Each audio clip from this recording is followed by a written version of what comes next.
विठ्ठल नामात शक्ती आहे, त्याच्या नामस्मरणानं विघ्न दूर होतात अशी प्रत्येक माऊलीची श्रद्धा. पण आता या विठ्ठल नामाचा महिमा शास्त्रीयदृष्ट्या सिद्ध झालाय. विठ्ठल या शब्दाच्या नामोच्चारानं हृदयाच्या ऊर्जेत वाढ होतोय असा दावा पुण्यातील वेद विज्ञान केंद्रानं केलाय.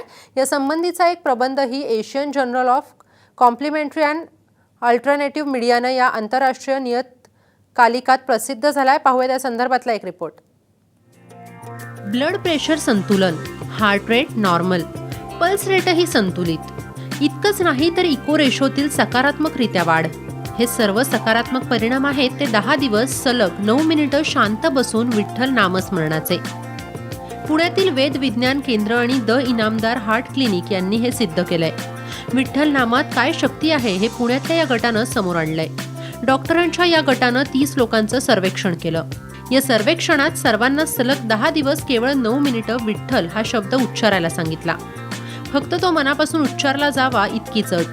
विठ्ठल नामाचा हृदयावर काय परिणाम होतो हे या गटानं मोजलं आणि आश्चर्य म्हणजे विठ्ठल नामस्मरणानं हृदयाच्या ऊर्जेत वाढ झाल्याचं चाचण्यांमध्ये सिद्ध झालं. आम्ही 30 रुग्ण घेतले आणि त्यांना त्यांचे काही मेडिकलचे तपास, हृदयाशी निगडीत जे तपास आहेत ते सगळे आधी केले. त्यानंतर त्यांना 9 ते 10 मिनटं विठ्ठलाचं नामस्मरण करायला सांगितलं. ते केल्यानंतर परत त्यांचा